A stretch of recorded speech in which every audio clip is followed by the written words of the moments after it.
Yo, what's going on, snipers, and welcome back to my Orcas My League here in NBA 2K19. So in last episode we had the remainder of the regular season as well as a couple bits of the off season, and we're up here at the NBA draft. We're going to be making probably a pretty good choices. We're going to have the second overall pick in this year's draft, just behind the Charlotte Hornets, who managed to leapfrog us despite us having the best odds. So I was looking a bit more at who was available at the draft in terms of the big boards. So Lothar Lindman currently looks like he's going number 1. The thing is with him is he's in Germany for 3 more years, so some teams might not wait on him, like Charlotte might not wait on him, so he could potentially drop out of the number 1 spot. I could see that happening. And maybe somebody like Damian Kelly, who's one higher overall and he's already like NBA ready and he's older, might go number 1. If for some reason Lindman goes number 1, then we're going to be probably taking Damian Kelly, so we could get a nice young power forward in. If Lindman falls, though, we will probably take Lindman because he's the next best option there. And then also in the second round, I was looking at the prospects that I was looking to get. Actually, it doesn't show it on there. Draft board. Oh, wait, yeah, draft board. Here you go. Devin Snyder. This guy's supposed to go in the second round. I don't know if he's going to go second round, but he also looks pretty decent. Based on his potential, I think it was. Where was it? Yeah, potential is a B+.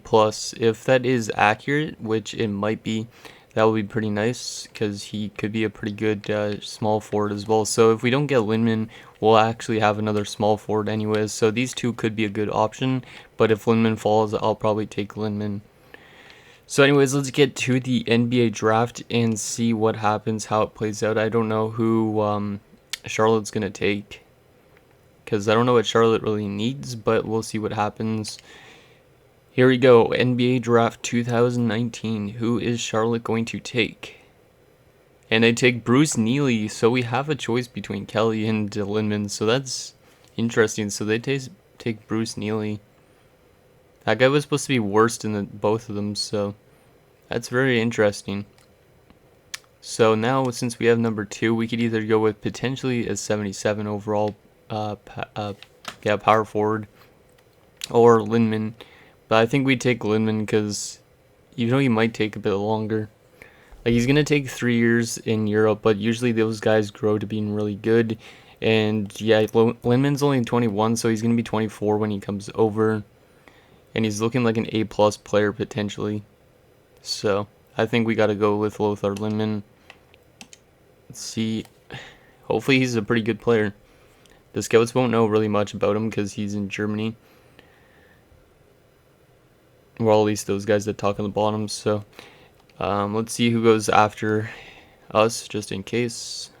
And somebody else. Okay, Cesar Reyes. That guy was also pretty good, but I don't think we needed another center just because we just took Zach Collins. So let's move to our second round pick, and then we'll probably take Snyder if he's available, which he might not be. He might have went first round. Sometimes the scouting thing's a little weird, so a lot of players end up going way before they say. And yes, Snyder's one of those guys that went in the first round. Damn.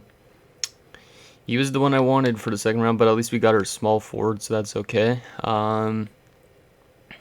Let's take a look at some of these potentials. B-, that's not bad if he actually is B-. Another B-. A B, that's pretty good as well, but we don't need really a center. Don Lowry, small forward as well. B. Do we go with another small forward? We might go with another small forward here. Yeah, I think we're going to go with Don Lowry since he's young and he's a small forward as well. Usually you need a lot of small forwards in the NBA. We're going to take him anyways. He might not get signed depending on his overall, but hopefully he's pretty good. What do the players or people say about him? They said that he would have been a first rounder. Interesting, like a back half of the first round. Interesting. Hopefully that is accurate. Hopefully he's pretty good. So we'll send the rest of the draft now. And now let's take a look at what we got here. Yeah, look at that. I think the Hornets are going to be regretting that down the road. They take a 22-year-old who's 75, so that's pretty good. but you miss out on a 77 who's 21. And in 3 years, he's probably going to be really high up. Also, Reyes was a 71, so that's also pretty good for the Hawks getting at number 3. Mavericks taking Scott at a 76. Wow. Some of these guys were actually pretty high up. And then Damian Kelly was a 75, so yeah, I think we made the great choice of choosing Lidman, even though we are going to have to wait for 3 years to get him into our lineup. Let's take a look at that other guy that I wanted to get that went late in the first round probably. Where is he? Oh, he went the last pick in the first round, of course. We could have got him, but he ended up going earlier, and he's a 72 overall at 22. And how good a potential, B plus potential. Damn, that guy would have been a good one as well, but no. Let's see what our second round pick was. A 70 at 20. Nice. That's actually pretty good as well, though. I'll take that. And a B potential. This was overall a pretty good draft. I'm not used to seeing like 70s in the second round, so yeah, pretty good draft for most teams.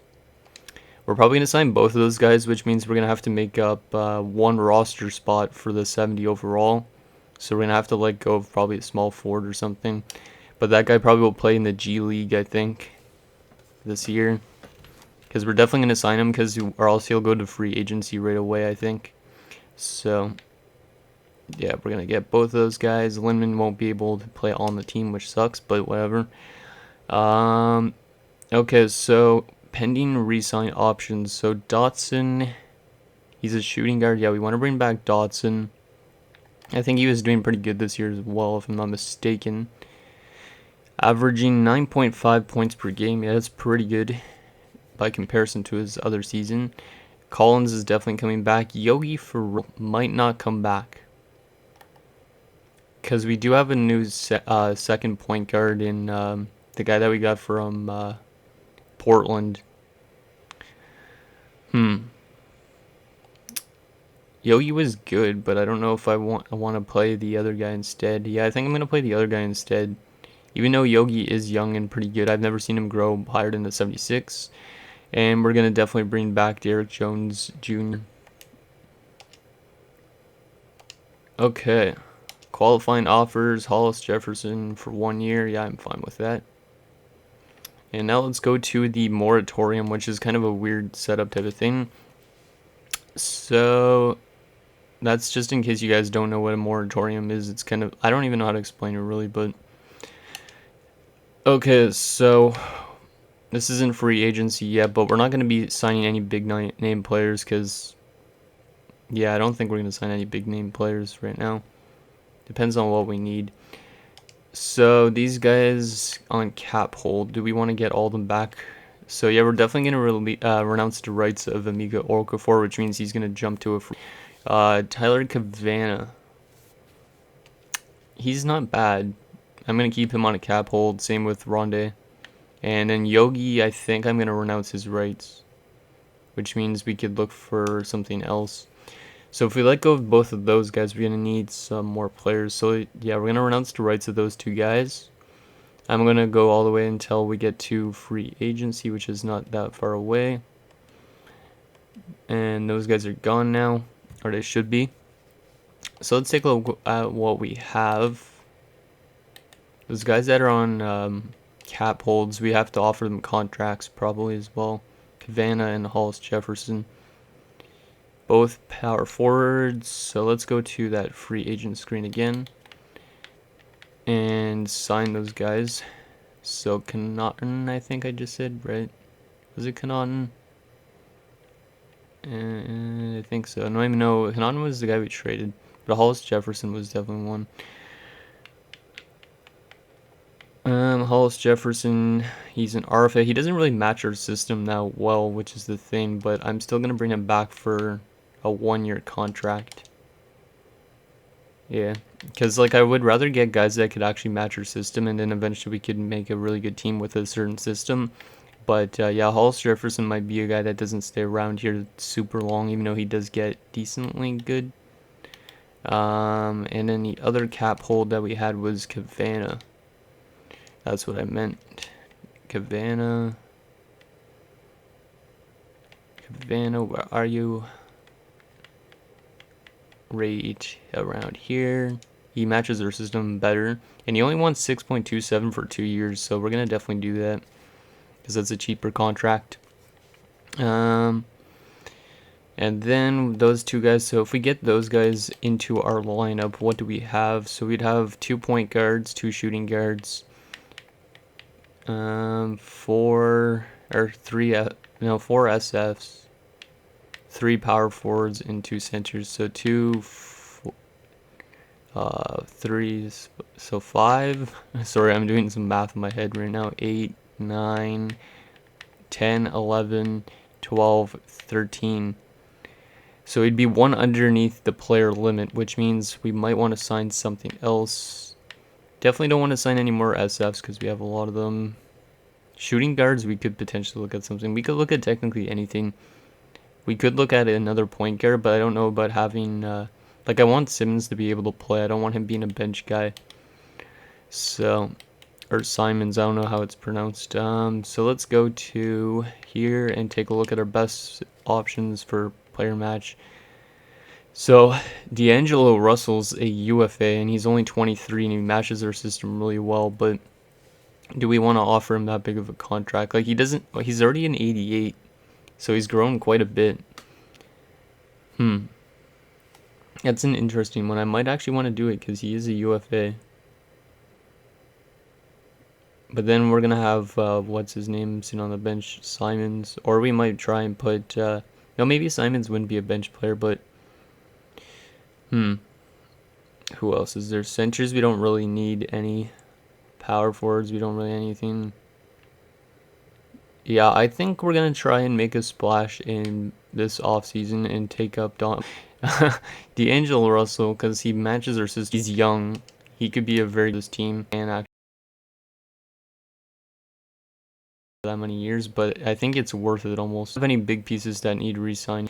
Like by the time this guy's contract ends, Lindman will be in the lineup and stuff too, to give him a big contract like that. Okay, so let's advance a couple days, see if we get those guys. See, Hollis Jefferson's still waiting, and we also get D'Angelo Russell. He does sign with us, so that is a very big signing. I know he usually doesn't stay that good, but like that's a big signing to have for a like really young team like us. Start a game this year, and yeah, that's pretty nice because D'Angelo Russell should make the All-Star team if he plays really good, but you never know. But yeah, hosting the All-Star game in their second season, I'm okay with that. Okay, 2K Hoop Summit, we just could simulate that. I don't really care about that. Training camp. We're going to send a couple players to some training camps, or 1 player only, because that's all the camps we have. Let's take a look at our guy we just drafted, Lowry. B potential, Cabana B minus. Do we want to send Lindman, even though he's an A potential player? Yeah, we might send Lindman. What is he weak on? Playmaking is a C+. You know what, actually we're going to send Lowry, I think. Because Lindman, he's going to grow no matter what. Lowry's a B potential. If we give him the untapped potential, he'll jump up to a B plus potential. So we're going to give him that. And that is our only camp that we could do this year. And let's advance to next season and take a look at how everything looks for the upcoming year. I don't know if I'm going to start any season sim in this episode, because it is kind of getting around the time where I usually end an episode. So let's actually adjust our coaching game plan so far. So Russell's going to be getting 31 minutes. I'm okay with that. Who's not getting minutes? Lowry, yeah, I'm going to probably send him down to G League. And then we need to somehow give minutes to Simmons over Cabana. Cabana, I don't care about giving minutes to, really. Let's see. Let's move some of these guys down to 8 minutes. I'm okay with keeping Jones Jr. at 10 minutes. Hernan Gomez, how old is he? 24. Let's give him down to 13. Because I want to give Simmons at least, yeah, around 10 minutes. Let's give him actually 8 minutes and then put Hernan Gomez to 14. So that way Simmons at least gets, or Simons, I think it is pronounced, gets at least some time on the court. Because he has pretty good potential, I think. And then, yeah, Cabana doesn't really matter about. He'll come in if there's an injury. And then Lowry, like I said, we're going to send down to the G League because I don't really want him just sitting on the bench. I want him to at least get experience down there. Like, we won't be able to see his stats from the G League, but at least he's getting the play that way. Okay, so coaching game plan looks pretty good. Who is our 6th man this year? Schroeder's our 6th man. Interesting. Okay. Yeah, I guess because Russell's basically taking his spot. Let's see. Our system proficiency. We aren't that great yet at system proficiency. We want to eventually get our overall system proficiency up to like a 4 or 5, and then we'll start playing really good. We'll keep it at balance because usually that's the best one for me. Let's take a look at the spread. So players that aren't really meeting our kind of balanced thing is, yeah, Kavana might be a guy that goes out. Jones Jr. might eventually. Leonard definitely will leave. Lowry, he'll grow, so that's fine. Hernan Gomez might leave eventually. But other than that, most of these guys are doing pretty good, especially Russell. Like, we could build this team around D'Angelo Russell, I think, for quite a few years. If he stays with us, that is. Okay, so final thing, let's take a look at the draft class, and I think that will be it for this episode.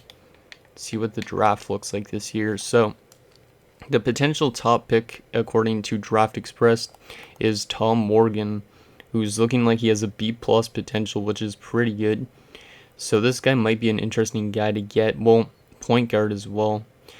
See, if we don't finish last and we don't get this guy, I'm fine with that because we have D'Angelo Russell. But there's more small forwards also available. Gary Gooding, B- potential maybe. Tyson Cotton, B- as well. Another guy that's in Romania for 3 years, Tudor Buska, B- as well. Like, I don't mind taking time to build this team up and like have guys come over from Europe in quite a few years, but we definitely want some guys that could jump into the NBA right away. But yeah, so this is the draft class. If you guys see anything you want to like me to potentially target, like what do you think our weakness is really with our team? Other than that, well, actually, let's look at the mock draft. Yeah, they have us finishing last currently, but that might not happen necessarily with Russell on our team. And yeah, I think that's it. Let's take a look at our picks. Wait, yeah, we have just our picks. We don't have anybody else's pick.